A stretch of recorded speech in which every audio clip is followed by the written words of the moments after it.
Insonda alkogol qaramligi borligini qanday aniqlasa bo'ladi? Сильное желание уйти с реальности. Кажется, что как будто mani muammoyim hal bo'lyapti. Men ko'proq o'sha konsultatsiya o'tkazayotganimda aytadiki, mana adam strogiy, Qanday alomatlar insonni chegaraga yetib kelganini ko'rsatib bera oladi? iste'mol qilyapman stressimni yechishim uchun, men iste'mol qilyapman uxlashim uchun, men iste'mol qilyapman ishlashim uchun. Ko'proq odamlar o'tirib qolyapti shu narsaga.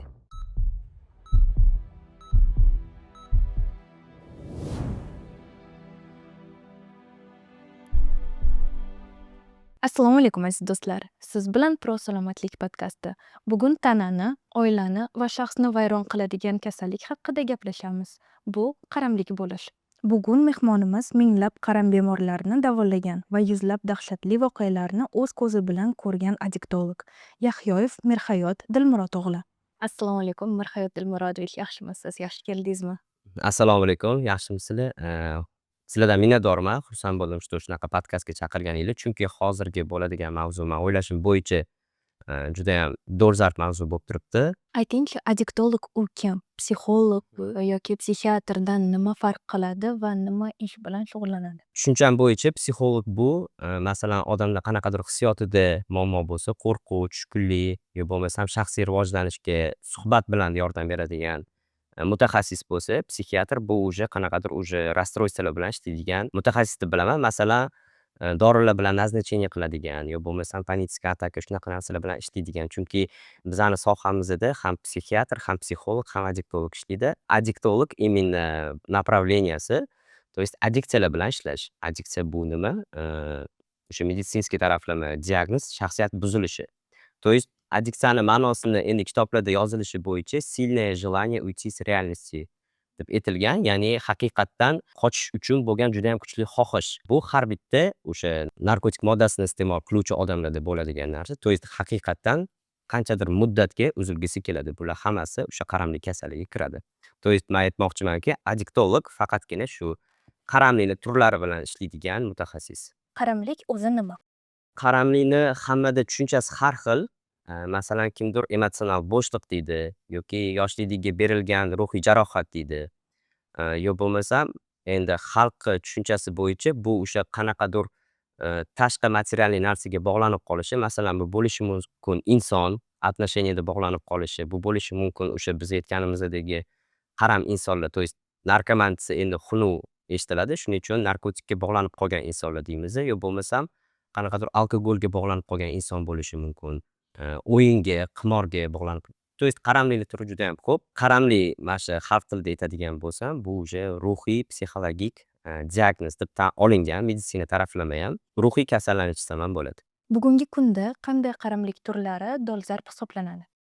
Hozir bizada bo'layotgan, именно O'zbekistonni oladigan bo'lsak, ko'proq o'sha narkomaniya, alkogolizm anchadan beri bor. Bu ham juda ham dolzarb deb hisoblanadi va hozir kirib kelyapti, ko'payyapti ham. Bu qimorga qaramlik, ya'ni onlayn formatda hozir rivojlanib ketdi. 1xbet, Mostbet, Mailbet mana shunaqa narsalarga, то есть telefon orqali stavka qilib, shundan plyuch o'zbekchasiga qimor deymiz, ham shunaqa narsa. Lekin hozir kunda o'zimni opitimdan kelib gapiradigan bo'lsam, har 3tadan 2tasi o'sha giyohvand moddaga o'tirib qolgan bemorlar bo'lyapti. Oddiy zararli odatda giyohvandlikdan qanday farqlash mumkin? Chegarasi qayerda? Qaramlik bu kasallik, то есть kasallik bor joyda odam o'zini xohishi bilan, o'zini kuchi bilan yo bo'lmasam irodasi bilan u narsani kontrol qila olmaydi. Chunki kasallik bu odamdan kuchli, shaxsiyatdan kuchli.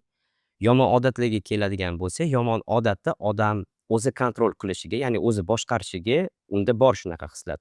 То есть misol uchun aytadigan bo'lsam, ertalab turib kravatimni to'g'irlamaslik, bu yomon odatga kiradigan bo'lsa, u yerda menda tanlov bor. То есть men kravatimni toza to'g'irlab qo'ya olaman uyg'onganimdan keyin, yo bo'lmasa to'g'irlamasdan ketsam ham bo'ladi. То есть bu yerda tanlovim bor. Qaramlik bor joyda, то есть men nimagadir qaramlik bo'lsam, men o'zimni xohishim bilan bu narsani to'xtata olmayman. То есть u yoqda meni kontrol qilayotgan bo'ladi qaramlik kasali.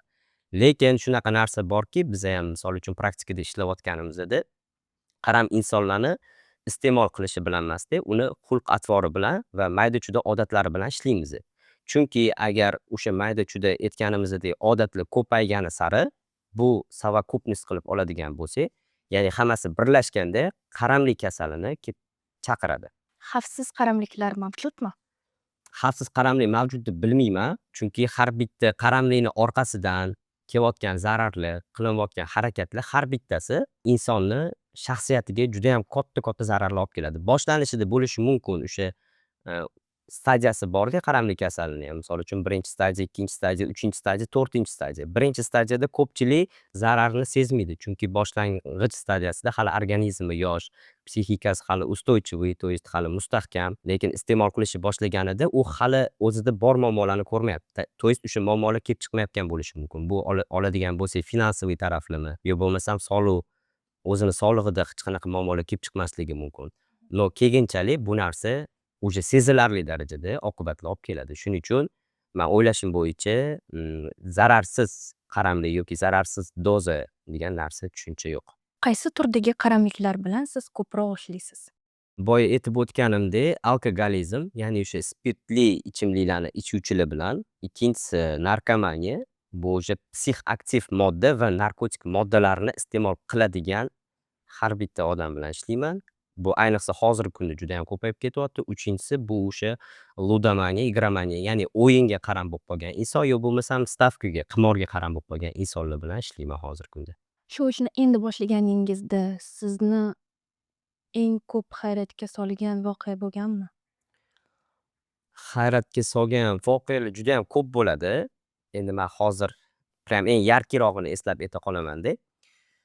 Odam xumor holatida, masalan, o'sha aytaylik, bemor bo'lsa, bizada yotganida, kurs reabilitatsiyadan o'tayotganida tanani xumori emas, то есть u yerda ikki xil xumor bo'lsa, birinchisi biologik xumor bo'lsa, ya'ni o'sha hammani tushunchasida lomka bo'lsa, ikkinchisi psixologik tyagasi bo'ladi, то есть o'sha xumori bo'ladi. O'sha holatda o'sha izolyatsiyadan chiqib ketish uchun o'ziga judayam kuchli zarar keltiradigan narsalargacham tayyor bo'lib qoladi-da odam. Masalan, mani o'zimni shaxsiy praktikamda bo'lgan, o'sha izolyatsiya xonadan chiqib ketish uchun o'ziga zubной shotka yutib yuborganlar bo'lgan, ko'sachka yutib yuborganlar bo'lgan. Bu na самом деле juda ham qo'rqinchli narsa-da. Bundoq sog'lom odam bu narsani qilmaydi.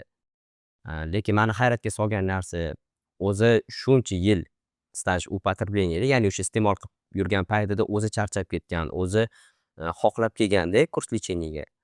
Lekin o'sha organizmlari tozalanib, o'sha psixologik ishlashni boshlaganimizda unda shunaqa xumor holati bo'lib qolgan edi.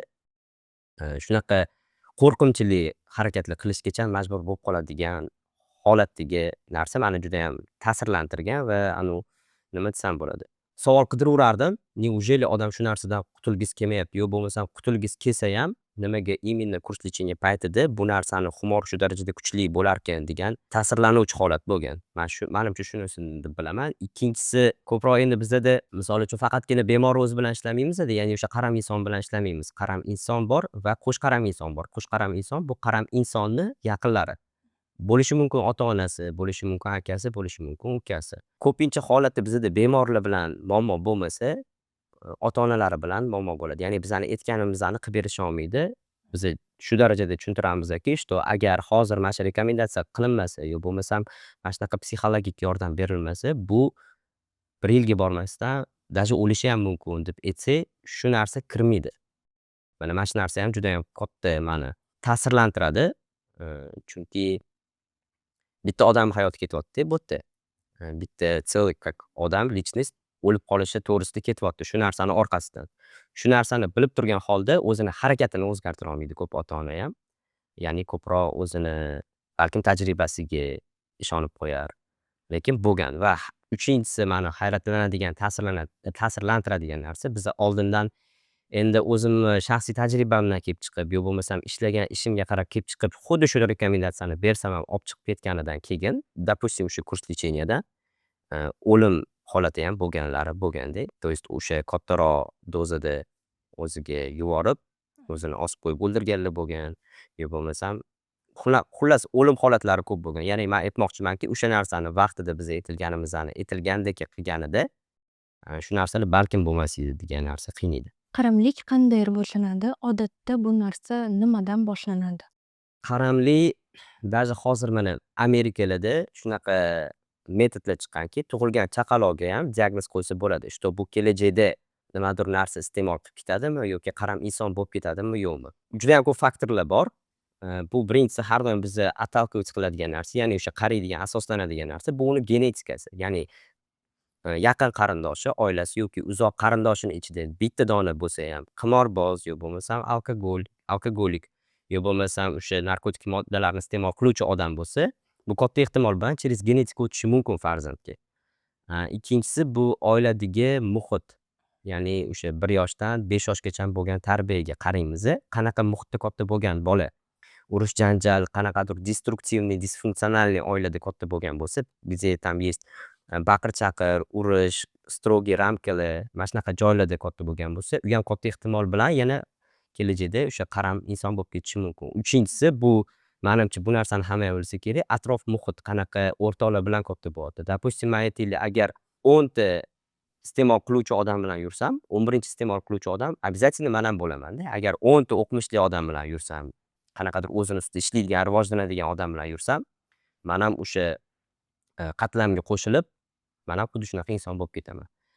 Endi rivojlanishiga keladigan bo'lsak, o'zi qaramli kasali yozilishi bo'yicha, aytilishi bo'yicha ham o'sib boruvchi kasallik. Hech qachon o'zidan o'zi yo'q bo'lib qolib, hech qachon o'zidan o'zi to'xtab qolmaydi. U faqat o'sib boraveradi. Faqat unga qanchadir yillar kerak bo'ladi. Misol uchun, mani o'zimni shaxsiy tajribamda bo'lgan, kimdirlar 5 yil, 6 yil ichida iste'mol paytida, aktiv iste'mol yurgan paytida o'zida bor narsani hammasini yo'qotgan. Oilasini yo'qotgan, sog'lig'ini yo'qotgan, pulini yo'qotgan, tanishlarini yo'qotgan, qarindoshlarini yo'qotgan, доверияni yo'qotgan. Bir xillar bo'ladi, 20 yil ham iste'mol qilib, hali unaqa katta yo'qotishlar bo'lmagan. То есть bu yerda man nima demoqchimanki, hozirgi paytda narkotiklarni turi ko'p. Oldinga o'xshab faqat geroin, kokain emasda, turi ko'p. Uni har xil dizaynerskiy, aptечный, растительный, прыгающий, воздушный mana shunaqa narsalari borda. И nima modda iste'mol qilayotganiga qarab, odamni ham muddati shunaqa muddati belgilanadi. Ya'ni o'sha degradatsiya bo'ladigan muddati belgilanadi. O'zini o'zi yakson qilishi belgilanadi. O'zi qaramli kasalini 4 ta stadiyasi bor. Вообще diagnoz qo'yayotganda yo bo'lmasam nimadir narsasiga e'tibor berish kerak bo'lsa, o'sha har doim 4 ta stadiyaga qaraymiz. Bu birinchi stadiyasi, как tanishuv. То есть tasavvur qiling, bitta odam bilan tanishdingiz, juda ham yaxshi inson, sizga yoqdi, yaxshi впечатление qoldirdi, yaxshi taassurot qoldirdi, yaxshi emotsiyalar oldingiz. Keyingi safar обязательно sizni miyangiz yana ko'rishgisi keladi u odam bilan. Narkotikda ham xuddi shunaqa narsa. Qaram inson qachonki birinchi marta iste'mol qilganida juda ham yarki emotsiyalar oladi. Va mana shu illyuziya deymiz. Bu na самом деле illyuziya-da, ya'ni u yolg'on deydi-ku, mana shunaqa narsa.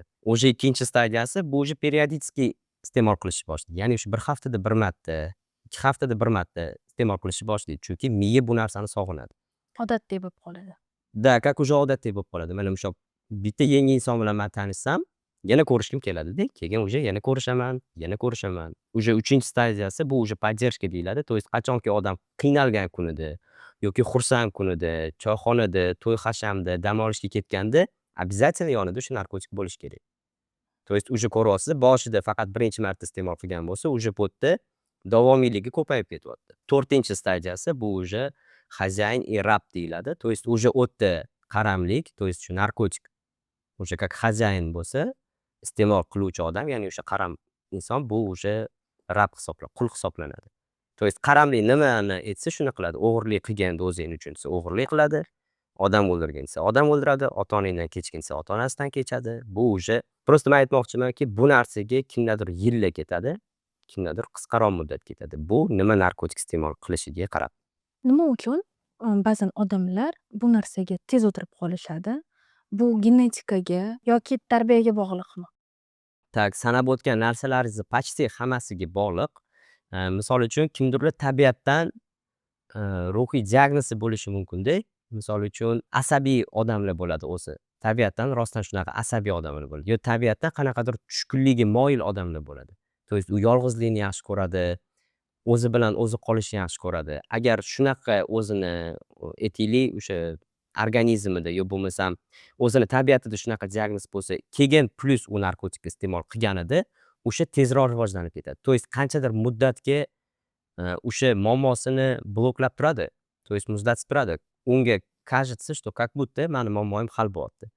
Ana shunaqa odamlar tezroq o'tirib qoladi va tezroq ularda buzilishlar paydo bo'ladi. tarbiyaga ham bog'liq, chunki mana основной o'smir bola bilan ishlayotganimda, ular ko'p tezroq o'tirib qoladi. Nimaga? Chunki har bitta odamning o'zini ehtiyoji bor-da.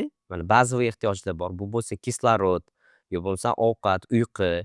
Keyin уже keyingi потребностьlar paydo bo'ladi. Vнимание xohlaydi yosh bola, onasini mehrini xohlaydi, yaqin o'rtog'ini qanaqadir teplotasini xohlaydi. Mana shunaqa ehtiyojlar bor-da. Men ko'proq o'sha konsultatsiya o'tkazayotganimda aytadiki, mana adam строгий, onam строгий, yo bo'lmasam неполноценная семья, u yerda где-то kimdadir otasi yo'q, kimdadir onasi yo'q.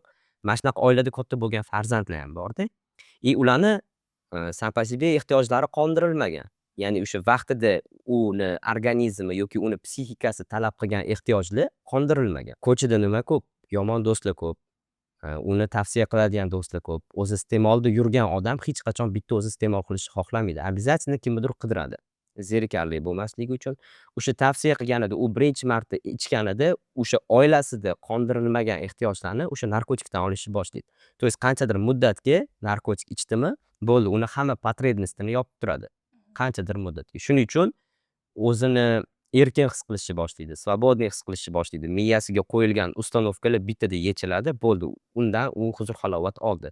Miya bu narsani zapis qilib oldi, значит, sanga ehtiyoj beradigan, seni tushunadigan, seni dardingni eshitadigan narsa bu narkotik degan tushuncha bo'ladi. Mana shunaqa qilib ko'pchilik даже bir marta iste'mol qilgandan keyin ham o'tirib qoladi. Uchinchi sababi hozirgi narkotiklarning turi, boya aytganimdek, dizaynerskiy, sintetikskiy narkotiklar, современный narkotiklar. Nimaga? Chunki odam iste'mol qilayotganida bu narsa narkotikligini bilmaydi. Rostdan bilmaydi. Nimaga? Oldin, misol uchun men o'zim yoshligimdan ham eslayman, opam maktablarda ko'rsatishgan, что narkomaniya bu shprits, arulada yotadi, tam bo'mishlarga o'xshaydi, tushunyapsizmi? Hozirgi dizaynerskiy narkotik hammasini ko'rinishi kukun ko'rinishida, tabletning ko'rinishida bo'lgani uchun ko'pchilik bu narsa narkotik deb o'ylamaydi. Shunchaki meni holatimni yaxshilaydigan narsa ekan degan tushunchada ichib, keyin bu narsaga o'tirib qolayotganlar ko'p. То есть men aytmoqchimanki, hozirgi narkotiklarni xususiyati ham boshqa, ta'sir qilishi ham boshqa va ko'rinishi ham boshqa. Oldingi narkotikka qaraganda. Shuning uchun hozir yosh ham tanlayotgani yo'q, odam ham tanlayotgani yo'q, qanaqadir status ham tanlayotgani yo'q. Bitta ichganda ko'proq odamlar o'tirib qolyapti shu narsaga. O'sha ikkinchi aytib o'tganingiz bu o'sha ruhiy holati deyapsiz-ku. Misol uchun kimdadir tabiatdan shunaqa diagnozi bo'lishi mumkin-da. Слишком asabiy yoki слишком tushkunlikka moyil, yolg'izlikka moyil, bitta o'zi bo'lishni xohlaydi. Uni tabiati shunaqa. Ana shunaqa odamlar bitta narkotik ichganidan keyin o'sha ichidagi pustotasini, bo'shlig'ini qanchadir muddatga bosib turadi-da, muzlatib turadi-da. O'shandan keyin yaxshi taassurot olganini hisobiga bu yana qayta iste'mol qilgisi kelib qoladi. То есть o'ta o'sha miya zapis qilib oldi, menga yaxshi taassurot berdi, mani ichimdagi emotsional og'rig'imni qanchadir muddatga bosib turdi, значит menga kerakli narsa shu ekan deb shu narsaga o'tirib qolish ehtimoli katta. Qanday alomatlar insonni chegaraga yetib kelganini ko'rsatib bera oladi? Aktivniy iste'molda yurgan odam, ya'ni shu narkotik iste'mol qilib yurgan odam qachonki возможности tugasa, shundagina o'zi tushunib yetadi. Что bu qaram bo'lib qoldi, bu o'tirib qoldi, bunga уже как бы yordam kerak. Buni birinchi sababi защитный mexanizm. То есть odamda o'sha iste'mol qilib yurgan odamda miyasida защитный mexanizm ishlaydi. Bu illyuziya deyiladi. Ko'p bahonalar desa ham bo'ladi. Soddaroq tilda aytadigan bo'lsak, men iste'mol qilyapman stressimni yechishim uchun, men iste'mol qilyapman uxlashim uchun, men iste'mol qilyapman ishlashim uchun. Yo bo'lmasa hamma iste'mol qilib yuribdi, men ham iste'mol qilyapman. Yo bo'lmasa meni asabim buzilyapti, ishim o'xshamayapti, shunga iste'mol qilyapman. Siqilib qoldim, shunga iste'mol qilyapman. Ya'ni haqiqatni tan olib qo'ysa agar, то есть haqiqatda men shu narsaga o'tirib qolgan ekanman deb tan olib qo'ysa, bu qattiq travma bo'lishi mumkin. Chunki haqiqatda u rostdan o'tirib qolgan, u уже kerakli narsalarni yo'qotyapti, insonlarni yo'qotyapti, sog'lig'iga zarar yetkazyapti. Bu juda ham katta stress bo'lishi mumkin miya uchun. Shuning uchun miya uzoq muddat iste'mol qilib yurishini, dozasini himoya qilib yuradi. Shuning uchun odam tushunib yetmaydi, что bu narsaga o'tirib qolganini. То есть tan olish shu darajada qiyin. Baribir odam iste'molda yurgan paytida o'zi bilan o'zi qolganida, unda ikkita lichnost bo'ladi-da. Ya'ni o'sha sublichnost deyiladi bu narsa. Ikki xil shaxs bo'ladi. Soddaroq tushuntiradigan bo'lsam, vijdon azobi deydimi kimdir ichidagi ovoz deydi. Baribir осознанно biladi, что noto'g'ri ish qilyapti. Har bitta qaram insonni ichida gapirib turadi shu narsa. Просто shu narsani uzoq muddat eshitmaydi-da, ignor qilib yuradi. То есть yo'q deb ignor qilib yuradi. Ich-ichidan yolg'iz qolganini tushunadi. Ya'ni o'sha miyalari, fikrlari tinch qo'ymaslikni boshlaydi. Что biladi yomon odat qilyapsan, o'g'irlik qilib qo'yyapsan, o'zingni zararli his qilib qo'yyapsan, san уже bora-bora o'tib qolyapsan degan ovoz paydo bo'ladi o'sha qalbida. Lekin miya uni постоянно aldashni boshlaydi har taraflama. Shuning uchun ko'p ota-onalar, ko'p odamlar tashqi ko'rinishiga qarab aniqlab ololmaydi. Что bu uzoq muddatdan beri iste'mol qilib yuribdi. Yanayam o'sha predelga yetib kelganini, то есть уже bunga yordam kerakligini his qilish uchun unda programmniy o'zi dastur bo'yicha aytiladigan bo'lsa, dno degan narsa bor. Ya'ni o'sha eng tubigacha tushishi kerak odam. Prям shu darajada qiynalgan bo'lishi kerak, shu darajada ko'p narsasini yo'qotgan bo'lishi kerak, og'riqlarni his qilishni boshlashi kerak.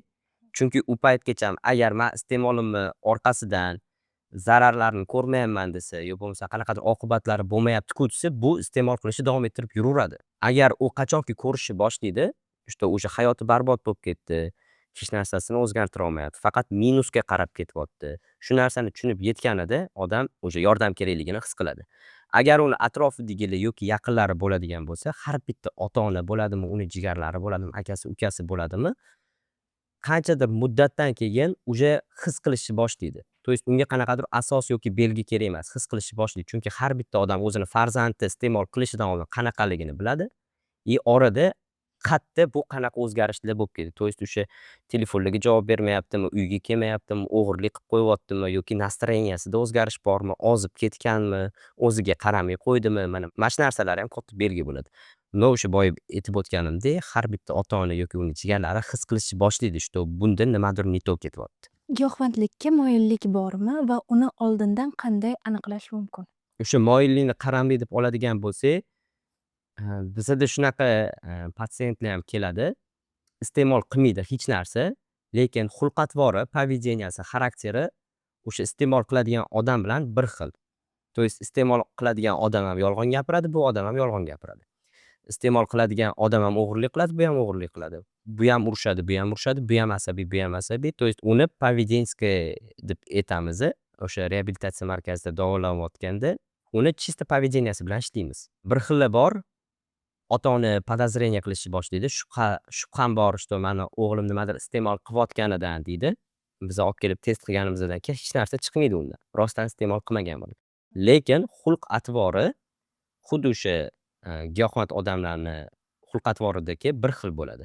Uni qanaqa qilib aniqlasangiz bo'ladi? O'zi diagnoz qo'yilayotganida uni ruhiy holatiga, поведенияsiga va мышленияsiga qarab diagnoz qo'yiladi-da. То есть fikrlashiga qarab. Agar o'sha boya aytganimdek поведенияsida qanaqadir destruktivniy narsalar bo'lsa, kognitivniy buzilishlar bo'lsa, ana o'shanisida ehtimol bor, что bu qachondir agar narkotik bilan tanishib qolsa yoki iste'mol qilib qolsa, bu srazu shu narsaga o'tirib qoladi degan. То есть bu yerda iste'mol qilishiga urg'u berilmaydi-da, uni xulq-atvoriga urg'u beriladi.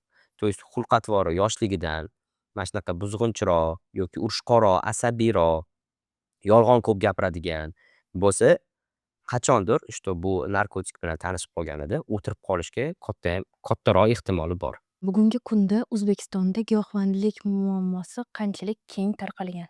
Judayam keng tarqalgan. Endi qanchalik keng tarqalgan bilmadim-u. Endi o'zimni optimdan kelib chiqadigan bo'lsam, menga tushayotgan murojaatlardan kelib chiqadigan bo'lsam, O'zbekistonning har bitta burchagidan murojaat qilishadi-da.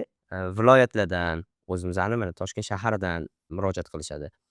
Eng qizig'i, u yerda qanaqadir определённый yoki shaxsiyat yoki odamni yosh chegarasi unaqa degan narsa yo'q. Shu 14 yoshdan 35 yoshgacha, 35 yoshdan 60 yoshgacha ham murojaat tushadi. Uning ichida har xil qaramli turlari bor. Masalan, kimdir o'sha boya aytganimdek aptechniy narkotik moddalarga qaram bo'lib qolgan, kimdir spirtli ichimlikka qaram bo'lib qolgan, kimdir o'yinga qaram bo'lib qolgan, kimdir rostdan o'sha поведенческий qanaqadir diagnozi bor. Bular hammasini bitta qilib aytadigan qaramli deb aytsak, juda keng tarqalgan. Endi ko'pchilik bilmadim, balkim shu sohada bo'lganim uchun bo'tga borganimda ham o'zi yurish turishidan, qanaqadir harakatlaridan sezilib qoladi. Aytmoqchimanki, hozirgi kunda menimcha yoshlar orasida ham, даже ayol kishilar orasida ham bor shunaqa qaramli kasallikka chalinib qolganlar. То есть bu kasallik hozirgi paytda odam tanlamaydi demoqchiman. То есть определённый qaysidir mana bu yerda juda ham ko'p, mana bu yerda kam degan narsa yo'q. Hamma soha vakilida bo'lishi mumkin, hamma qanaqadir yosh chegarasida bo'lishi mumkin. yoki hamma o'sha millat egalarida bo'lishi ham mumkin.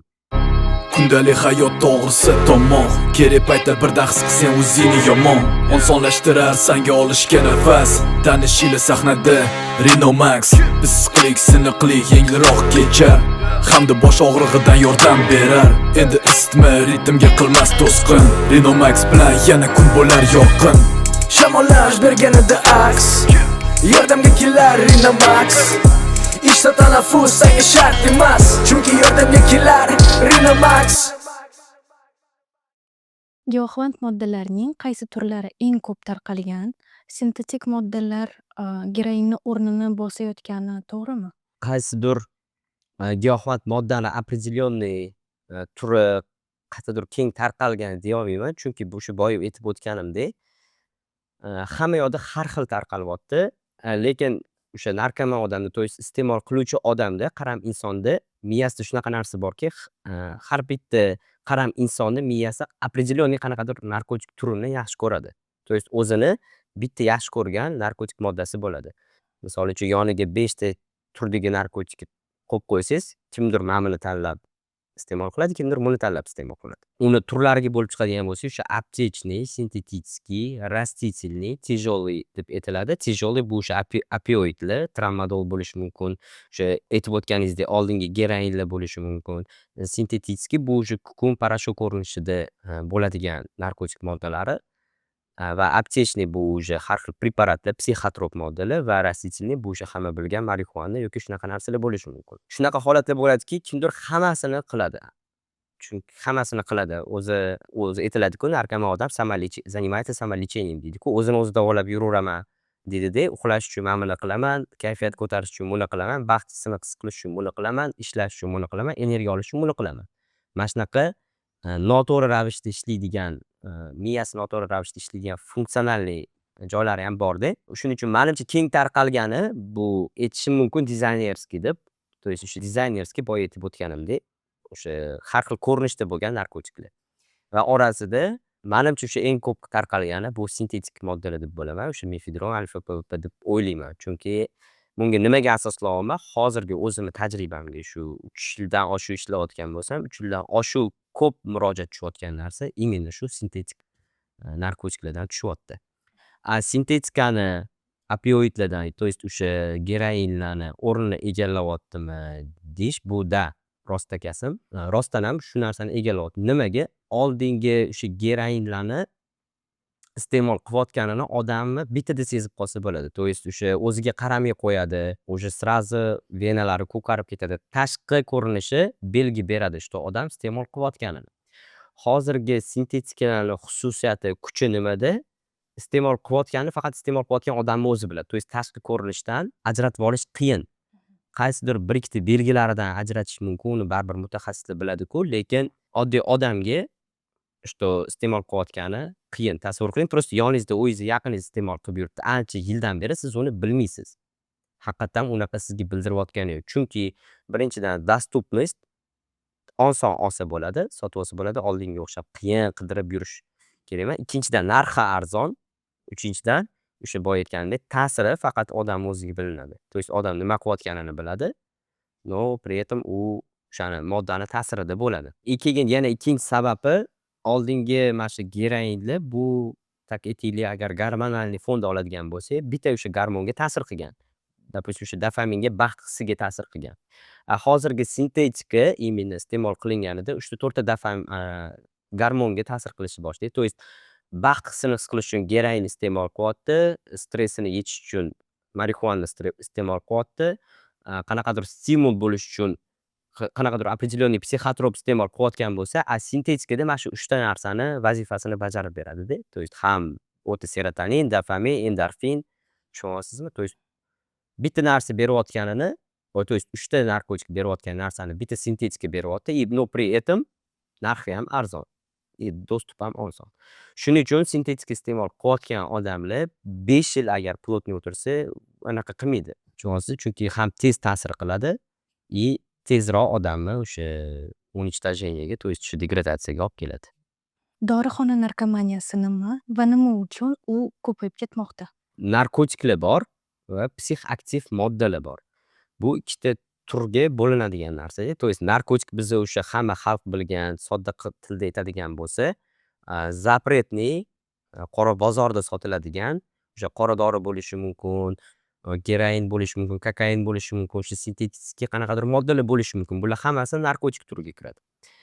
Psixoaktiv modda bu как будто якобы ruxsat berilgan narkotiklar desa ham bo'ladi. То есть o'sha retsept bilan olinadigan narsa. Ular hammasi o'sha aptekada sotilgan. То есть o'sha tropikamid, ko'z dorisi, yo bo'lmasam lirika, regapen mana shunaqa narsalar bular hammasi aptekada sotilgan. Shuning uchun ham o'sha aptechniy deb именно alohida qanaqadir rubrikaga bo'linadigan narsa bu. U o'zi nima, u rostdan shifoxonalarda ishlatiladigan narsa. Qanaqadir odamda определенный tabiatdan diagnozi bo'lsa, допустим, o'sha antidepressant yozib beradi psixiatrlar. O'shanaqaga ishlatiladigan narsa-da. Lekin u narsani sog' odam olib iste'mol qilyaptimi, u уже avtomatik sekin-sekin o'sha xastalikka olib keladigan narsa-da. Shuning uchun dorixonalar hozirgi kunda mani o'zimni praktikamdan kelib chiqib gapiradigan bo'lsam, juda ham kam ishlayotgan, lekin qaysidir yillari juda ham ko'payib ketuvdi. Keyin o'sha qarorlarga qarab bu narsalarni zapret qilishga boshlashdi. То есть o'sha narkotiklarni turiga qo'shishni boshlashdi. Mana shu ruxsat berilgan narkotiklarni. Lekin haligacha endi men bir ikkita patsientlardan eshitishim bo'yicha, что qayerdadir yana haligacha sotilyapti bu narsa. U определенный vrach назначенияsi bilan beriladigan narsalar bo'lishi mumkin. Ko'payib ketishini sababi ham menimcha shunda deb bilaman. Chunki o'sha 2014-2015-yilda ayniqsa juda ham avjiga chiqqan paytlari o'sha tabletkalar, psixotrop moddalar hammasi aptekalarda sotilgan. Endi bilmayman sotuvchilar bilganmi, bilmaganmi, lekin qaram insonlar, ular juda ham aqlli bo'ladi, juda ham ayyor bo'ladi. Har xil yo'llari bilan o'sha narsani sotib olib iste'mol qilishni boshlagan. Bu o'sha sezilarli darajada bo'lib ketganligi uchun, то есть o'sha ko'chalarda kimdir rolik qilib chiqdi, o'sha odamni ko'ryapti, что har xil flakonlar yotibdi yerda, har xil narsalar yotibdi. Juda ham ko'payib ketganligi uchun men o'ylashim bo'yicha o'sha aptechnilar, то есть o'sha dorixonalarniki rivojlanib ketgan qaysidir paytlarda. Hozirgi kunda buni уже boshqacha sistemada, boshqacha tizimda olib borishyapti. То есть qanaqa qilib sotib olishlari bu уже hammasi через Telegram, через bot bo'lib o'sha zakladkalar chiqib ketgan hozirgi kunda. Через shunaqa yo'nalishda, shunaqa yo'llari bilan olib iste'mol qilishyapti. Nima uchun aynan yoshlar sintetik moddalarga shunaqa berilib ketishgan va bunga qanday fikrda bo'lish kerak? To'g'ri, shu yoshlar ayniqsa hozirgi kunda juda ham ko'p o'tirib qolyapti, qo'pol qilib aytganda. Nimaga? Mana chuqurroq qaraydigan bo'lsak, bu menimcha oiladagi yoki ota-onani bee'tiborligi deb bilaman. Kontrol yo'qligi deb bilaman. Chunki o'sha boya aytganimdek, narxi arzon, даже maktab bolasini ham puli yetadi, что shu narsani olib iste'mol qilishga, misol uchun. Lekin uni xususiyati shunaqaki, любой bitta odam kelib turib iste'mol qilsa, uni miyasiga yoqadigan darajada ishlab chiqarilgan sintetik modda-da bu o'zi.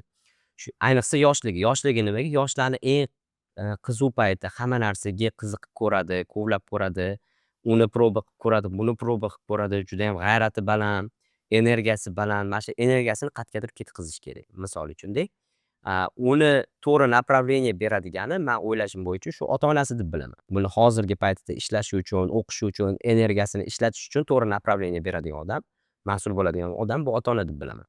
Agar ota-ona qaramagandan keyin u ko'chaga chiqadimi, ko'chada nima ko'p, shunaqa iste'mol qilib yuradigan odamlar ko'p.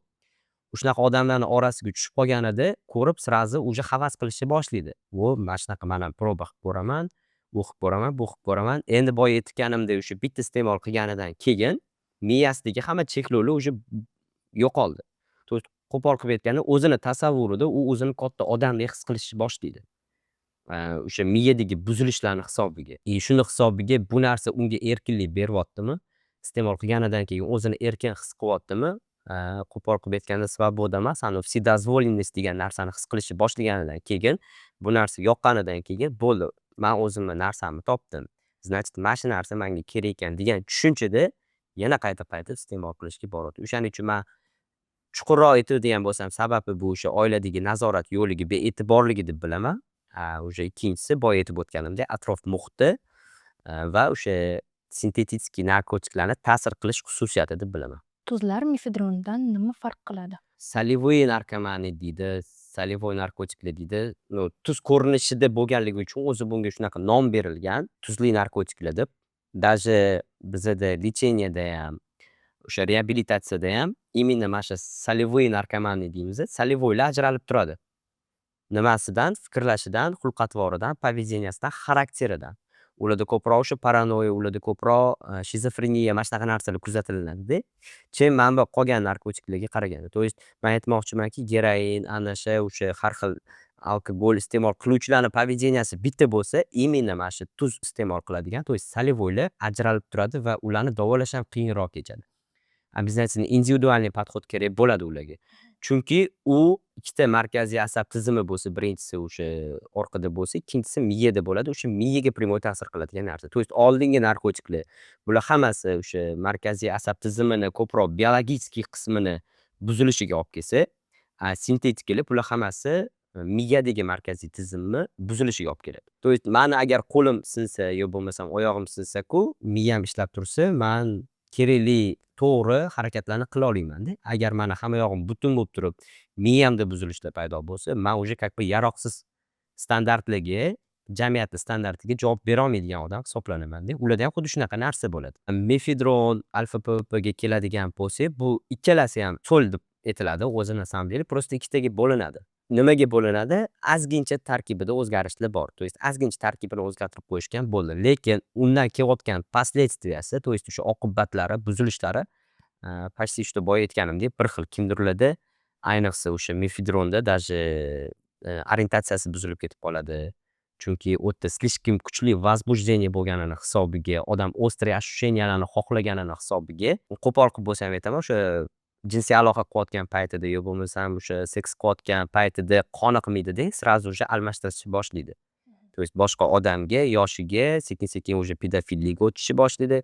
Keyin уже orientatsiyasi o'zgarib, уже как бы o'g'il bola bilan qo'shilishni ham boshlaydi. Shunaqa holatlar ham bo'lgan.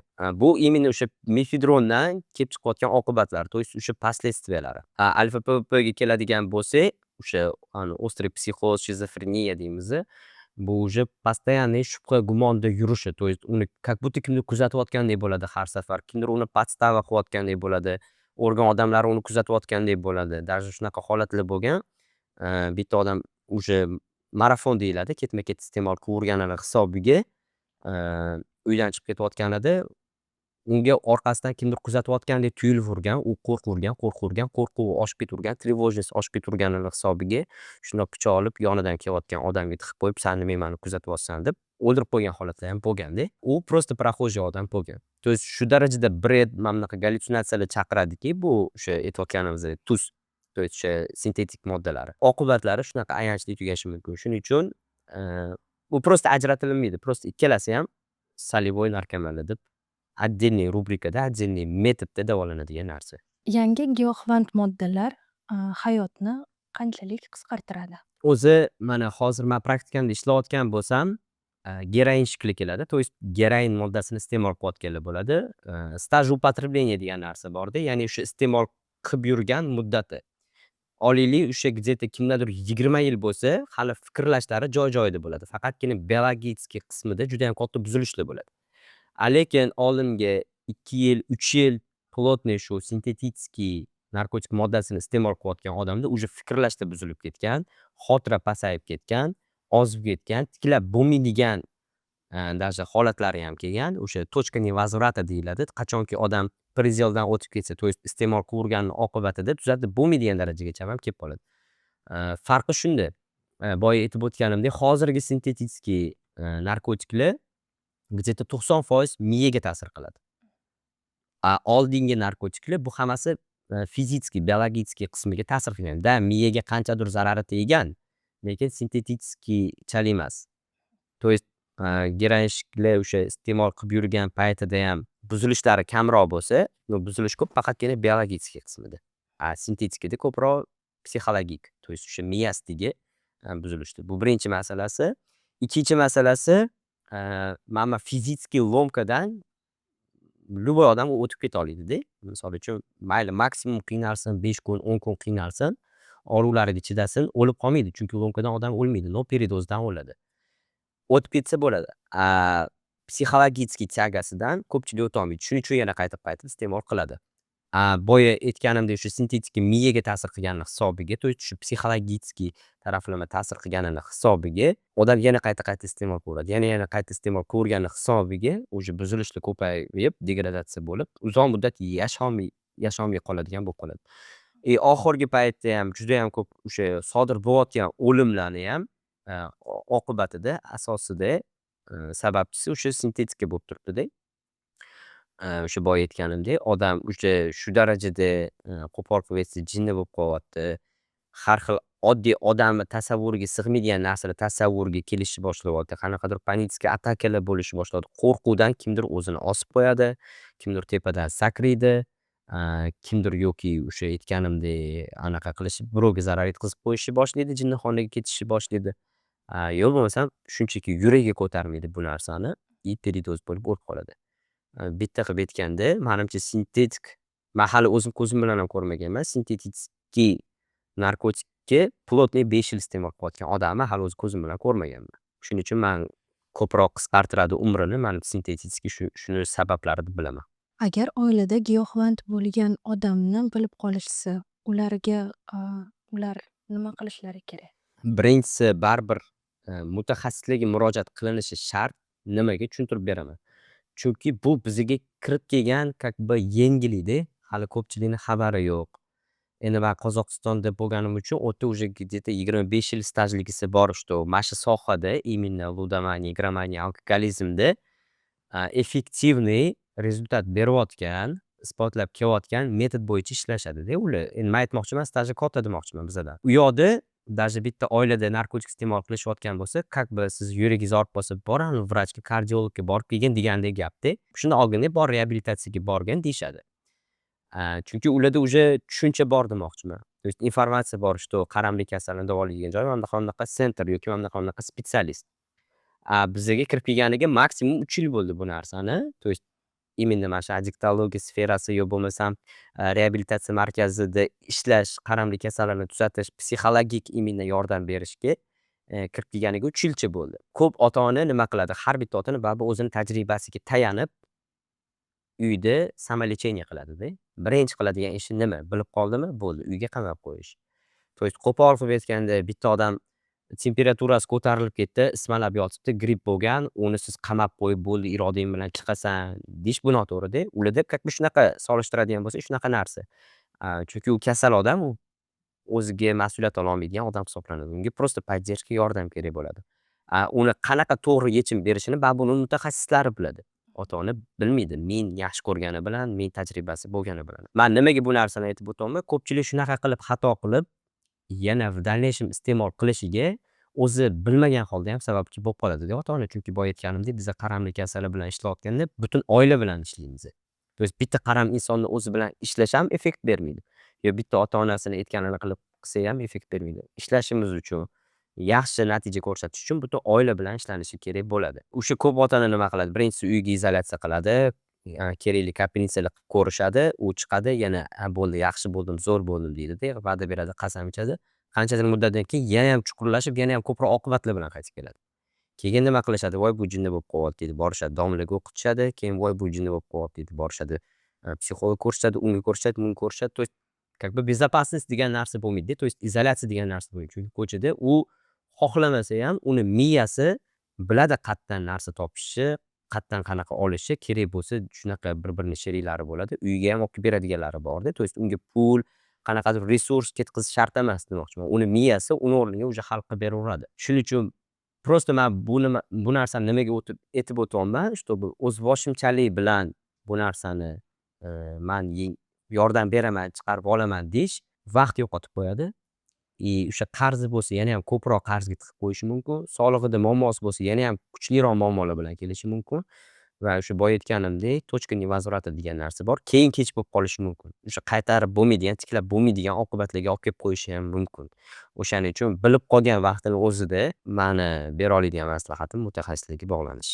Bir xil qarindoshlar o'zlari muammoni yechishga to'sqinlik qilishadimi?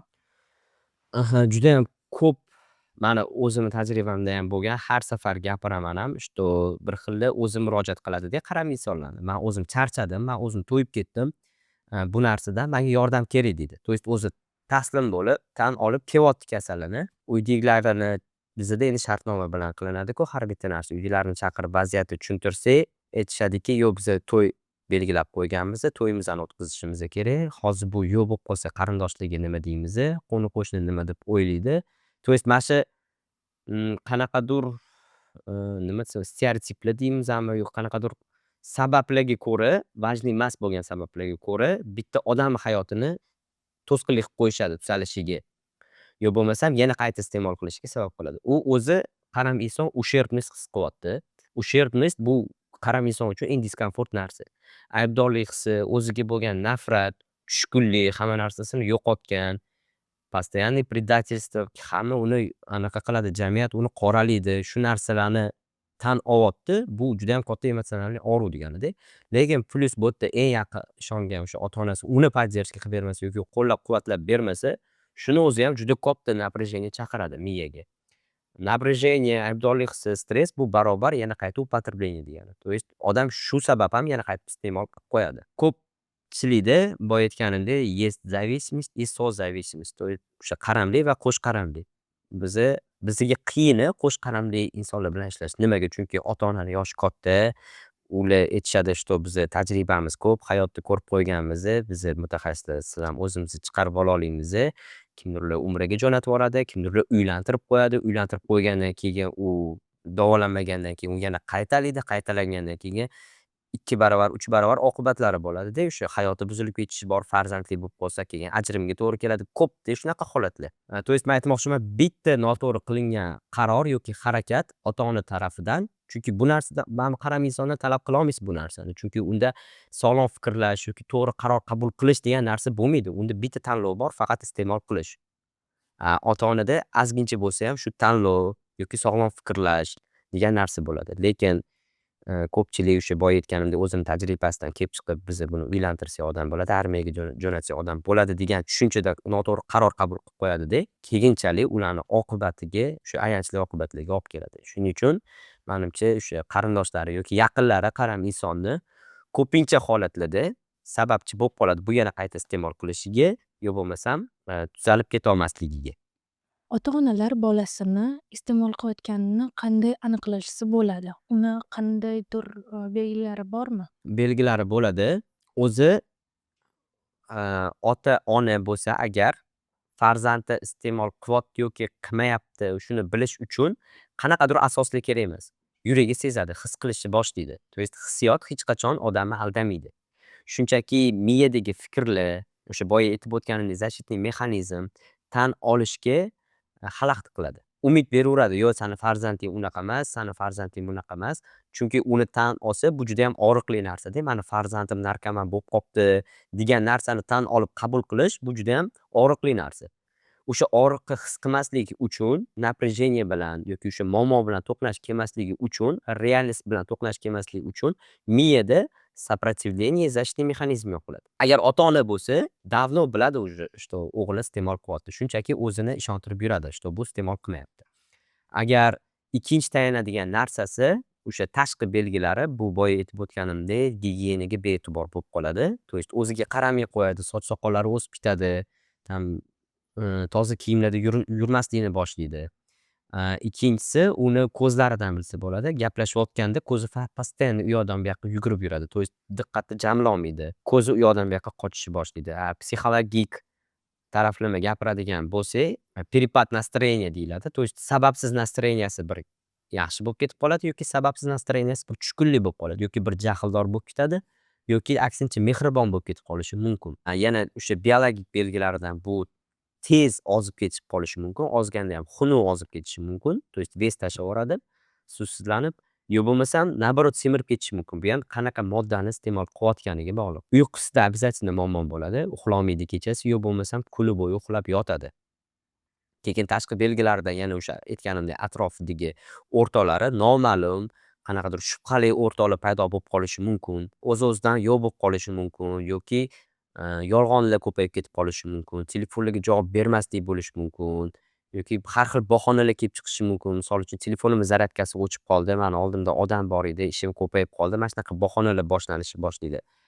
Xonasiga kirsa, boshqa yoqga kirsa, kiyimlaridan yoki qanaqadir ximический hidli kelishi mumkin. U srazi tashqaridan kelayotgan odamga seziladigan narsa bo'ladi. Uyda har xil atributlar yotishi mumkin. Misol uchun o'sha trubochkalar so'qqi yo bo'lmasam kukunlar paydo bo'lib qolishi mumkin. Folga paydo bo'lib qolsa, zajgalka ko'payib ketishi mumkin. Chunki bular instrumentda iste'mol qilayotganida baklajka bo'lishi mumkin o'sha teshilgan. Bular ham как бы belgilari, что kimnidir yaqini yoki farzandi iste'mol qilayotganini. Narkodispanserda ro'yxatga olinish O'zbekistonda insonning kelajagiga qanday ta'sir qiladi? Bizani jamiyatda judayam qattiq ta'sir qiladi. Chunki bu уже как бы tamg'idek, peshonaga qo'yilgan tamg'idek bo'ladi.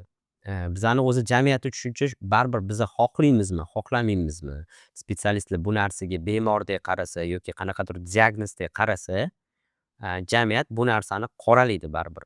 Qo'rquv bilan qaraydi, nafrat bilan qaraydi. Что bular jinoyatchi, bular yomon odam, bularni xarakteri yomon, опасный. Tushunasiz, mana shunaqa tushunchada bor-da baribir jamiyatda tushunchasini o'zgartirish qiyin. Sen bola ertaga uylanmagan bola bo'lsa, misol uchun uylanayotganida bu уже как бы учетda turgani chiqib keladida baribir. Ayol kishi bo'lsa undan ham battar. Chunki ayol kishiga ham tuzalish qiyin, ham u tezroq o'tirib qoladi narkotikga. Chunki u yerda baribir sharmandagarchilik bor, isnod bor, tam uydagilarni anaqasini oqlolmadim degan narsalar bor. Tushunasiz, mana shu narsalar qo'ymaydi. Agar unaqa inson misol uchun uchetga tushsa, uning uchun как будто hayot to'xtab qoldi degandek gap. Unga ham, oilasiga ham. Bugungi kunda qaram bo'lib qolishning samarali davosi bormi? Mana butun dunyo bo'yicha oladigan bo'lsak, bu katta pandemiyada o'zi judayam jiddiy mavzu, og'riqli mavzu, bo'g'mali mavzu. O'zi 4 ta metod bor deb aytiladi. To есть o'sha bizani o'qishimizda ham, biz ishlayotgan metod to'g'risida ham 4 ta metod bor.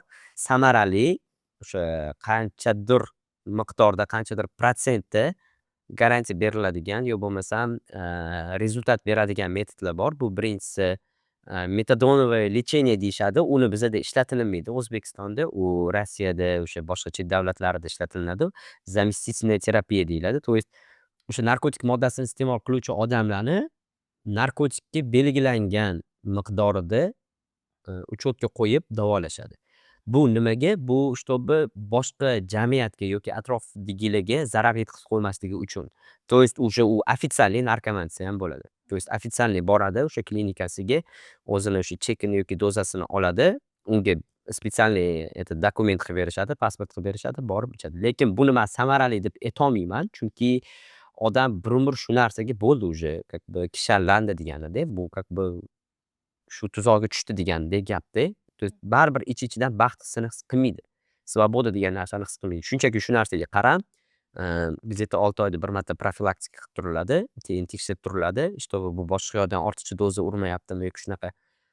Просто bu eshitgan metodim qaysidir davlatlarda balkim ishlaydi, lekin bizani davlatda men ishlamaydi deb o'ylayman. Bu лично o'zim meni fikrim. Ikkinchisi bu TS degani bor, terapevtическое сообщество.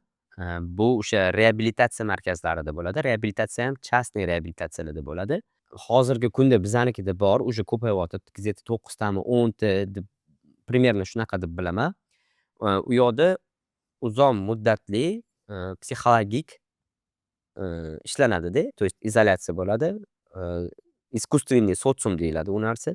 Izolyatsiyaga ichkarisiga o'sha anaqa qaram insonlarni qo'yib, ular bilan psixologически ishlaydi. Terapevtическое сообщество bu через поведение меняем мышление degan narsa-da. To есть odamni oldin xulq-atvorlari bilan ishlanadi. Групповой protsess bo'ladi. U yerda обязательно psixolog, adiktolog, konsultant ishlaydi. U yerda o'sha dori-darmonsiz, faqatgina ruhiy taraflama ishlanadi. Ikkinchisi bu Minnesotskaya programma deyiladi. To есть u yerda уже через mышление меняем поведение. То есть u yerda ko'proq suhbatlashib, tushuntirib, sabablarini keltirib, birinchi fikrlashni o'zgartiradi, keyin уже xulq-atvorni o'zgartiradi. Uchinchisi kognitivная поведенческая terapiya deyiladi. Bu o'sha KPT juda ham mashhur metod hisoblanadi. Bu yerda ham o'sha yo'nalishda ham ishlanadi. Lekin mana shu 3 ta yo'nalish menimcha eng effektivniy deb bilaman. Chunki u yerda uchalasi ham urg'u beriladigan joyi, ishlanadigan joyi bu o'sha qaram insonni xulq-atvori bilan, fikrlashi bilan ishlanadi. Chunki xulq atvori va fikrlashi buni iste'molga olib keladi. Agar xulq atvori bilan fikrlashini o'sha reabilitatsiya bu o'sha qayta tiklanishda qayta tiklab, как бы yangi shaxs rivojlantirib, yangi odatlari bilan, yangi fikrlashlar bilan, tushunchalarini o'zgartirib, ustanovkalari bilan ishlab qila olsa, bu o'zidan o'zi borib как бы iste'mol qilmaydi. Manimcha o'sha eng effektivniy, samarali rezultat ko'rsatayotgan metod bu o'sha reabilitatsion markazi metodi deb bilaman. U yerda mana shu hamma sanab o'tganlarim почти что bitta programma asosida ishlaydi. 12 shagov degan programma bor, ya'ni 12 qadam. Bu ancha yildan beri o'zi ishlab samarali rezultat ko'rsatayotgan, to есть samarali anaqa ko'rsatayotgan programma hisoblanadi, dastur hisoblanadi.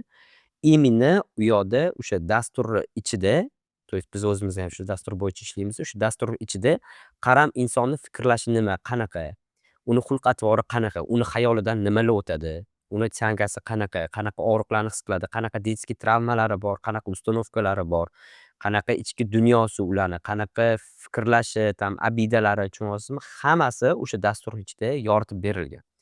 To есть o'tda bitta olib o'sha metod bo'yicha ishlansa bo'ldi. Зависимый odam, ya'ni qaram insonni ichidan nima o'tyapti shundoq tushunib olsa bo'ladi. Va o'sha bo'yicha yechim berib ketsa bo'ladi. Menimcha o'sha eng samaralisi o'sha 12 qadam asosida ishlanayotgan reabilitatsiya markazi deb bilaman. Nafas olish sinovga aylanganda, burun bitishi xuddi devordek siqadi. Havo esa hashamatga aylanadi. Rinaxil yordamga keladi. Bir tekis purkash uchun maxsus formula.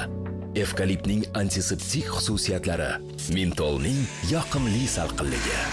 Rinaxilni bir marta qo'llash bilan 12 soat erkin nafas oling.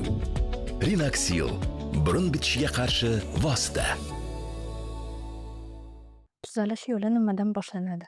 Tuzalish yo'li chekinishdan boshlanadi, taslim bo'lishdan boshlanadi. O'sha boya aytib o'tganimdek 12 shagov programmasida ham kapitulyatsiya deyiladi bu narsa. Принятие, признание проблемы deyiladi. To есть muammo borligini tan olish.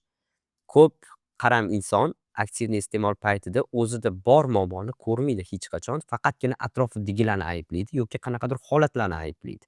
Lekin что o'zimda menda muammo bor, menga yordam kerak degan tushuncha yoki ichki qabul qilish darajasi juda qiyin narsa o'zi aslida. Chunki boya aytib o'tganimdek juda ham ko'p protsesslar bo'ladi u yerda. Lekin har doim birinchi qadam bu shu muammoni tan olishdan boshlanadi. Chunki misol uchun menda 100% lik muammo bor deb aytaylik. Agar menda 100% lik muammo borligini atrofimdagilar ko'ryapti, lekin menda muammo yo'q deb inkor qilsam, u narsani men hech qachon yechim qila olmayman. Chunki menda muammo bo'lmasa nima qilaman yechim? Agar menda muammo borligini men o'zim ko'rib tan olsam, bu уже где-то 50% muammoim hal bo'ldi deganida. Qolgan 50% надо сделать определенные действия, то есть qanaqadir kerakli harakatlarni qilsam bo'ldi degani. Ko'p odamga shu taslim bo'lish, bo'ldi, men taslim bo'ldim, yolg'iz bu narsa bilan kurasha olmas ekanman, meni kuchim yetmas ekan, bu kasallik mendan kuchli ekan degan tashqi o'sha taslim bo'lish va ichki o'sha принятие deydi, qabul qilish kelganidan keyin mana shundan boshlanadi. Birinchi qadam tuzalishga mana shundan boshlanadi. Qaramlikni davolaydigan isbotlangan dorilar bormi? Dori bilan hech qachon qaramlikni davolab bo'lmaydi. Unaqa narsa odamzod tarafidan hali o'ylab topilmagan. O'zi shunaqa tushuncha bor. Narkotik odamdagi любой dardni oladi, lekin narkotik dardini hech narsa ola olmaydi. То есть bu degani sama по себе неизлечимая болезнь deyiladi. Qaramlik kasali davolab bo'lmaydigan kasallik hisoblanadi, lekin iste'mol qilmasdan u narsani o'sha muzlatib qo'yib, u narsani ustida ishlab iste'mol qilmasdan yana baxtli hayotda yashasa bo'ladi. Faqat uning uchun определенный o'zini rekomendatsiyalari bor, psixologik qilinishi kerak bo'lgan narsalari bor. Nimaga dori tuzatmaydi? Chunki biologik qaramlik bor, psixologik qaramlik bor. Ikki xil turga bo'linadi-da. Biologik qaramlik bu o'sha lomkasi. Lomkani dorilar yordamida, qanaqadir определенный preparatlar yordamida, vrachlarning yordamida, narkologlar, psixiatrlarning yordamida o'sha lomka holatidan chiqarsa bo'ladi. To есть fizический qaramlikdan chiqarsa bo'ladi. Bu detoksikatsiya deyiladi, o'sha klinikada bo'ladi. Odam organizmini kapelnitsalar yordamida yuvib lomkadan chiqariladi. U yog'iga o'sha psixologическая тяга bor. To есть o'sha miya talab qilishi bor. Miya talab qilishini u birinchi marta olgan taassurotni eforitskiy pamять deyiladi. Bu birinchi olganida o'sha zapis qilib olingan, miya zapis qilib olgan narsa. Psixologическая tyaga deyiladi. Tyagani fikrlarni, xayollarni, o'sha narkotikga, iste'molga bo'lgan xayollarni dori bilan korreksiya qilib yoki u narsani yo'q qilib tashlashni iloji yo'q. U bilan faqatgina psixologik ishlab, qanaqadir terapiyalardan o'tib, doimiy ishlansa, uzoq muddat ishlansa, o'shandagina iste'mol qilmasdan baxtli hayotni yashasa bo'ladi yana. O'sha boya aytib o'tganimdek, hech qaysi bir dori hali odamzod tarafidan o'ylab topilmagan, что bo'ldi shu dorini ichdi, qaramli yo'l degan narsa yo'q. Не существует unaqa narsa. Shunda qaramlikdan butunlay tuzalish mumkin emas. Yo'q, qaramlikdan mana narkotikka olib tashladik deydi. Narkotikka prosta qaram insonni hayotidan olib tashlasak, qaramlik hali miyasida joylashgan. То есть u o'ziga boshqa narsa topadi. Mana narkotik yo'qmi? Ketdi, u o'ziga o'yin topadi. То есть o'sha qimor, stavkani topadi. Simptom bor-da, bu yerda одержимость degan simptom bor. Одержимость, kompulsivность, отрицание, egocentrizm shunaqa simptomlari bo'ladi-da. U simptomlar hech qayerga ketmaydi. Prosta shu odam o'sha defektlari bilan, o'sha simptomlari bilan to'g'ri ishlashni o'rganadi. То есть reabilitatsiyadan oldin u ishlashni bilmaydi, shuning uchun yana qayta iste'mol qilaveradi. Reabilitatsiyadan keyin o'tda shu bilimli, znaniya olganini hisobiga tyaga bilan ishlash, o'sha simptomlari bilan ishlashni o'rganganidan keyin doimiy o'sha simptomlari bilan ishlab yuradi. Agar o'sha qaram insonni hayotidan narkotikka olib tashladik deylik, uni одержимостьи boshqa narsaga o'tadi. То есть o'tishi mumkin o'sha alkogolga, alkogolizmga o'tishi mumkin, gramaniyaga, o'yinga o'tishi mumkin, ludomaniyaga, qimorga, stavkaga o'tishi mumkin. Seksogoliklar bor, seksga yoki mana shunaqa одержимый уже qizlarni употреблять qilishni boshlaydi. O'tishi mumkin qanaqadir adrenalinga, hayotiga xavf tug'diradigan adrenalinga o'tishi mumkin. O'g'irlikga, kleptomaniya bor. Tushunasizmi? U qaramlikni turi ko'p-da. O'shanga qarab shapogalizmga o'zi ketib qoladi. Kimdirlar уже kiyim-kechak sotib olishni boshlaydi. Ichki bo'shlig'ini shu materialniy narsa bilan naполняться qilishni boshlaydi. То есть muammo bu yerda narkotikda emas-da, muammo o'sha qaram insonni miyasida joylashgan o'sha qanaqadir diagnoz edi. U bilan iste'mol qilmasdan yashab yurishni samarali yo'li bu doimiy, постоянный o'shani ruhiy holati bilan ishlab yurish. Alkogolga qaramlik. Bu muammo hozirgi paytda qanchalik aktual yoki alkogolga qaramlik. Bu muammo hozirgi paytda qanchalik aktual yoki moddalarga qaramlik alkogolni o'rnini egallab bo'lganmi? Alkogolizm qolgan qaramliklarni oldida birinchi o'rinda turadi. Statistika bo'yicha eng o'limli ko'p soni, oilalar ajrashishi soni yoki qanaqadir jinoyatlar deb olaylik, soni bo'yicha birinchi o'rinda alkogolizm turadi. Ikkinchi o'rinda ludomaniya, gramaniya turadi. Uchinchi o'rinda narkomaniya turadi. То есть haligacha aktual, haligacha dolzarb bo'lib turibdi va alkogoliklarni narkomanlarga qaraganda tuzatish qiyinroq.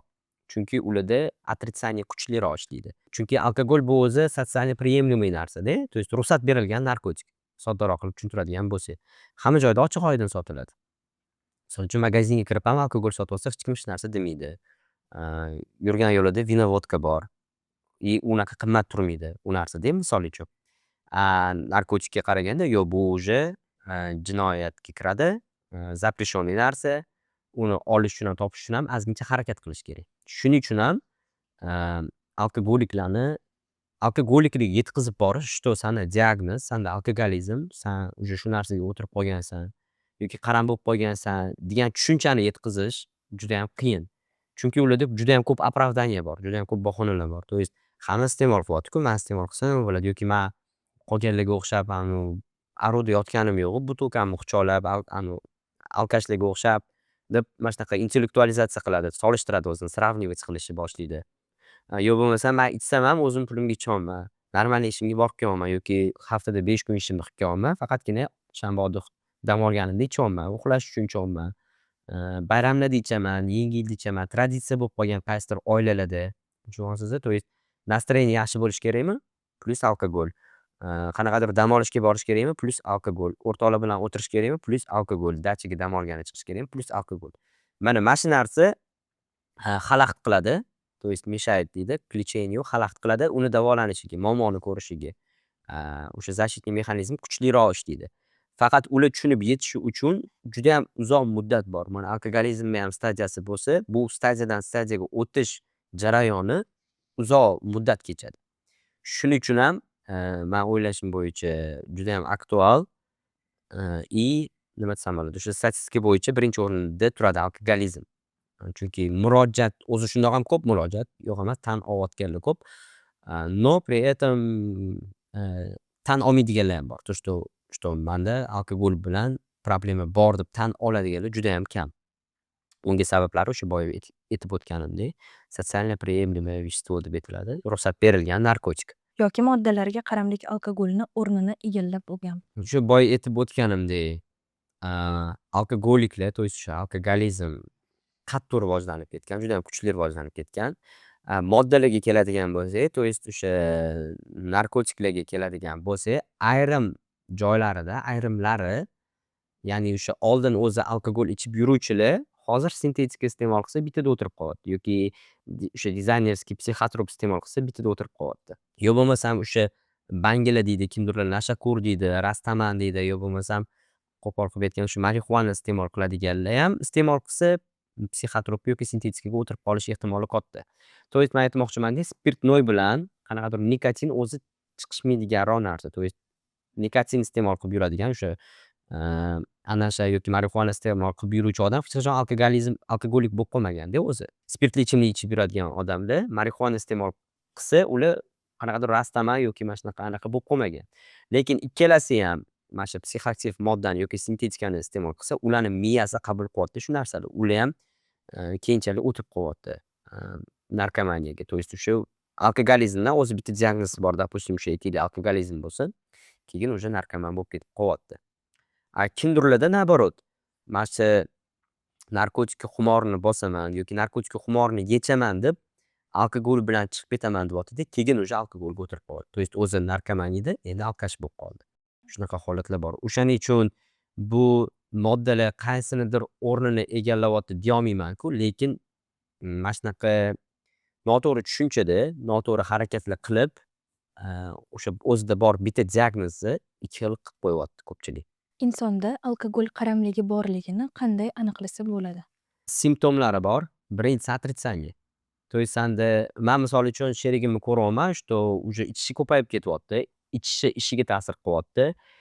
Ichishi oilasiga ta'sir qilyapti. Bu ichganini hisobiga oilasida urush janjali bo'lyapti. Misol uchun men kelib aytyapman, sanda alkogol bilan problema bo'lyapti. Может sanga yordam kerakdir desa, сразу отрицать qilishni boshlaydi. Namomente, то есть inkor qilishni boshlaydi. Yo'q, menda hech qanaqa muammo yo'q. Men normamni bilaman, men o'zimni kontrol qilyapman. Shunchaki ayolimda mana bunaqa narsa bo'lib qoldi. Uydagilar meni tushunmayapti, tushunyapsizmi? То есть muammoni o'zida ko'rmaydi-da, atrofidagi qanaqadir situatsiyalarni, то есть holatlarni ayblashni boshlaydi. Yo'q bo'lmasa qanaqadir insonlarni ayblashni boshlaydi. Xo'jayinim bilan urushib ketib qoldim, ishimda mana bunaqa muammo bo'lib qoldi, shuning uchun ichyapman.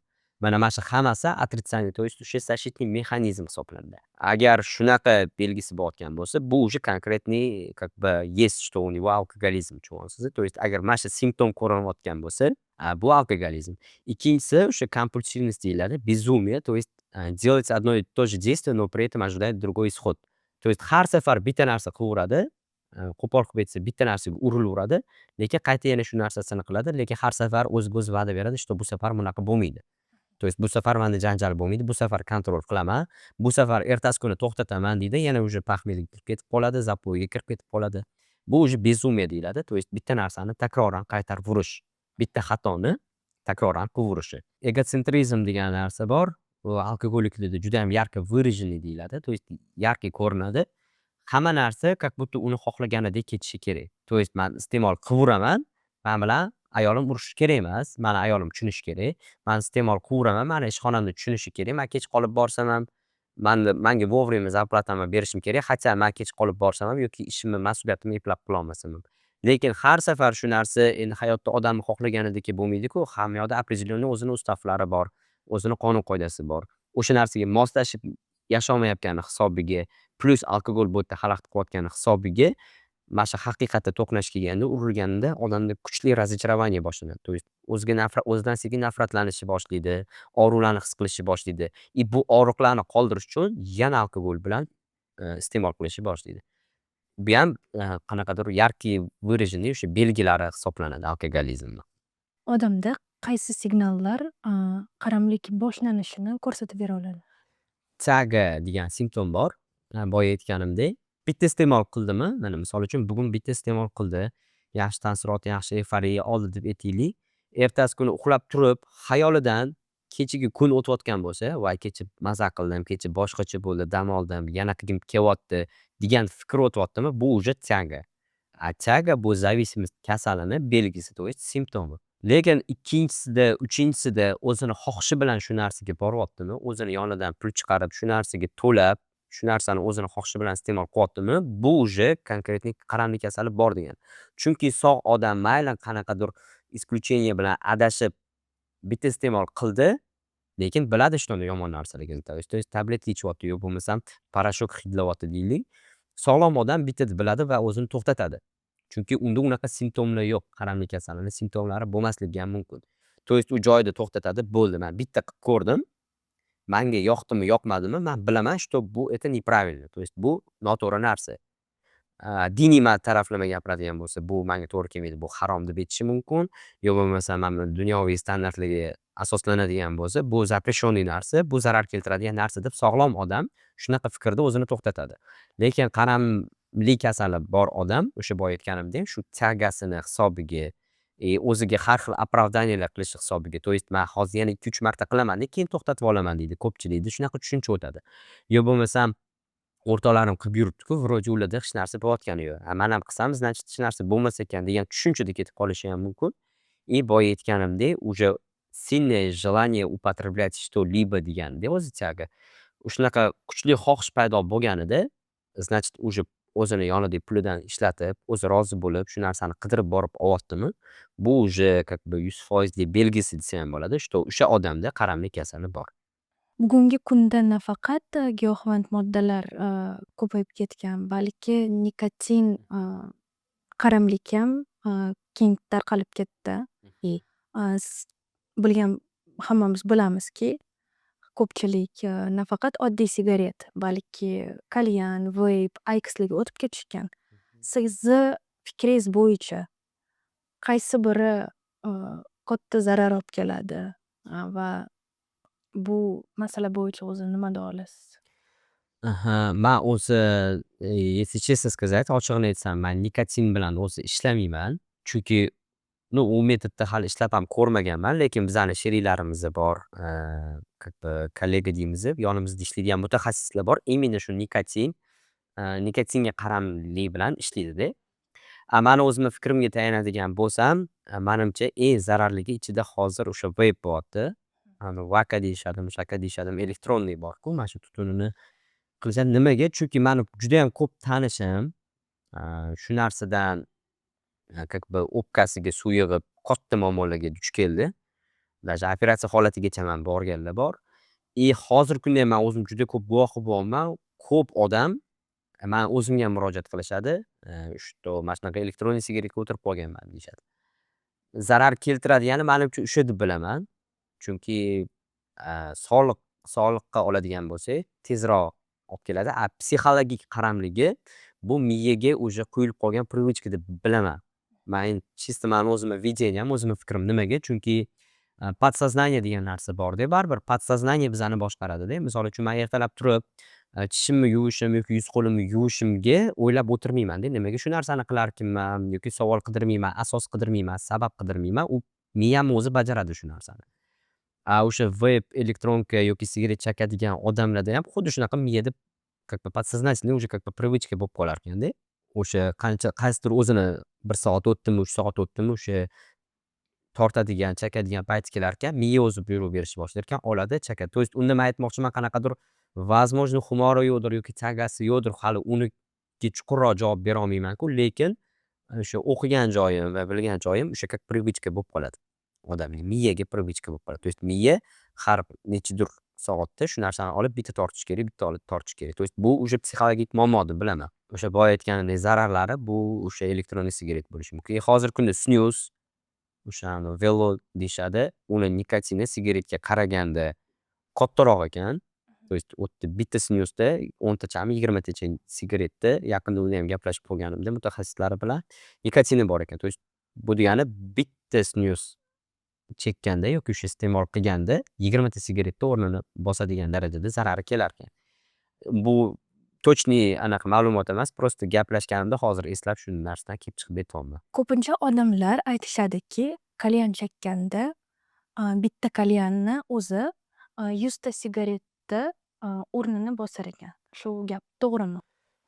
To'g'ri yoki noto'g'ri, to'g'risi menda u to'g'risida ma'lumot yo'q, bilimam yo'q. Balkim bo'lishi mumkin, chunki u yerda baribir влажный tutun ketadi-ku и katta miqdorda tutun kiradi-ku. Menimcha shuni hisobiga bor deb o'ylayman, qo'shilaman bu narsaga. O'zi men yaqinda bitta bizada mana shunaqa o'qishimizda shunaqa praktika bo'lgan ekanda, именно sigaret nikotinni tashlashi bo'yicha o'rtacha bitta odam bir kunda 20ta shtuk sigaret chekadi. Bitta pochka sigaret chekadi o'rtacha. Bitta dona sigaret chekishiga 5 minut vaqt ketar ekan. To есть 5 minut o'rtacha hisobda vaqt ketadi sigaret chekishiga. Keyin uni raqamlarda ko'rsatib berdi. 1 oyda qancha chekadi, 24 soatda qancha chekadi, 1 oyda qancha chekadi, 1 yilda qancha chekadi hisoblab berdi. O'rtacha olayotganida 1 yilda odam 1 oy vaqti просто shunda tuppa sigaret chekishga ketar ekan. To есть to'xtamasdan ketini ketigulab sigaret chekar ekan. Anaqada gap so'zda ko'rinmasligi mumkin, lekin raqamlarda bu точный ko'rinadi-da bu narsa. Sezilarli darajada, значит, u zarari ham просто 1 oy vaqt как бы ketyapti musorga degandek gap. No plus при этом shunda u shunaqa o'ziga zarar olyapti. Mana shu narsani eshitib qoldim, hozir esim kelganini gapirib aytyapman. Endi kalyanga keladigan bo'lsak, kalyanda ham скорее всего периодически iste'mol qiladiganlar bor-da. То есть o'zini stabilniy qanaqadir rituali bo'lishi mumkin, o'zini stabilniy chekadigan kuni bo'lishi mumkin yoki har kuni ishdan keyin chekadiganlar bor. Eng achinarlisi hozir elektronnik kalyanlar ham chiqib ketgan. То есть просто katta kalyanni men yonimda olib yuribman degandek gapda, xohlagan paytim za rulyom ham chekib keta olmayman, uyda ham chekib keta olmayman. Bu o'sha aytganingizdek, menimcha sigaretdan ko'ra kattaroq, ko'proq zarar olib keladi deb bilaman. Chunki nimani hisobiga, juda katta miqdorda tutun kirganini hisobiga shunaqa dostupность boya aytganimdek osonroq yo'li chiqib ketganini hisobiga plus aytam shu влажный narsa kiravergani hisobiga уже o'pka borgan sari men o'ylashim bo'yicha suv yig'ishni boshlaydi. Shuni hisobiga как бы kattaroq zarar olib keladi. Hozirgi paytda og'ir muammo bilan aziyat chekayotgan insonlarga va ularni yaqinlariga nima tavsiya bera olasiz? Man bera oladigan maslahatim har doim aytaman, yana qaytarib aytaman, yana qaytarib o'taman bu narsani. Narkotik iste'mol qilish emas, narkotik iste'mol qiluvchi odamlarni yoniga yaqinlashmaslik. Boya aytganimdek, atrof muhit ham juda katta rol o'ynaydi. Chunki hamma narsa bekorchilikdan, qiziqishdan boshlanadi-da baribir. Ayniqsa yoshlar hozirgi paytda miyasini bo'sh qoldirmasligini maslahat bergan bo'lardim. Чтобы o'zini ustida ishlashi uchun, rivojlantirish uchun, ovqat yeydi, uxlaydi, tana rivojlanaveradi. Miya qachon rivojlanadi? Miya qachonki ilm olganda rivojlanadi-da. Chunki miya ham parallel rivojlanishi kerak. Yo bo'lmasa ozgincha yoshi katta bo'lgandan keyin uni yurish turishi, fikrlashi, dunyoqarashi, harakatlari yosh bolacha o'sha infantilniy, детский bo'lib qolaverishi mumkin. Hamma narsa shundan kelib chiqadi. То есть agar odam nima to'g'ri, nima noto'g'ri ajratishni bilish uchun unga определенный baribir bilim kerak bo'ladi. Bo'sh vaqtini bekorchi narsaga ketkazgandan ko'ra bilim olishga, ilm olishga ketkazsa, ertaga qanaqadir xavfli holatda yoki qanaqadir ayanchli holatda oldini olish ehtimoli katta bo'ladi deb o'ylayman. Va o'sha именно agar narkomaniyaga aloqador bo'ladigan bo'lsa yoki qaramliga, sigaret chekishga farqi yo'q, qanaqadir zarar odatlariga aloqador maslahat bera oladigan bo'lsam, chekib ko'rmaslikni emas, просто chekuvchi insonlarga yaqinlashmaslikni men maslahat bergan bo'lardim. Chunki bu baribir ta'sir qiladi va yuqib qolishi ham mumkin. То есть o'sha ham sababchi bo'lib qolishi mumkin iste'mol qilishiga. Qancha atrof muhitini odam tozalab yursa, yaxshi insonlar bilan, foydali insonlar bilan yursa, men o'ylashim bo'yicha o'sha направлениyaga qarab ketaveradi. Ota-onalarga keladigan bo'lsam, agar o'sha iste'mol qilayotganini bilib qolsa, men o'sha haligacha o'sha gapim o'zini mutaxassislarga bog'lanishni men maslahat bergan bo'lardim. Agar endi bola o'stirilayotgan bo'lsa, yo bo'lmasam shu xavotir bo'lsa, kelajakda shu meni farzandim qanaqadir qaram yoki shunaqa narsaga aralashib qolishidan qo'rqayotgan bo'lsa, e'tibori vaqti, o'sha mehri, to'g'ri tarbiyani ko'proq bolaga, aksent ko'proq bolaga qaratilishini xohlardim. Chunki ertaga kelajakda kim bo'lishini baribir shularni berilayotgan resursidan, tarbiyasidan ma'lum bo'ladi-da. Shuning uchun eng yaxshi do'stim, eng yaxshi shirinlikni ravo ko'radigan odam baba ota-ona. Hech kim unchalik to'g'ri anaqa berolmaydi. Faqatgina ozgincha muddatga o'sha dunyoviy bo'lsin, materialniy bo'lsin ishni chetga surib, ko'proq aksent shu bolaga deb maslahat bergan bo'lardim. Mirhayot Dilmurodovich, sizga kattakon rahmat. Podkastimizni chiroyli o'tib berganingiz uchun. Ishonchimiz komilki, bu sonimiz ko'pchilikka judayam katta yordam beradi. Rahmat sizlarga ham kattakon, ishqilib samarali bo'lsin, foydali bo'lsin, xayrli bo'lsin berilgan ma'lumotlar. Rahmat sizlarga ham. Bu Asklepiy Group'dagi Pro salomatlik podkasti edi. Savollaringiz bo'lsa, izohlarda yozib qoldiring va bizga obuna bo'ling. Unutmang, biz sizni sog'lig'ingiz haqida qayg'uramiz. Xayr, salomat bo'ling.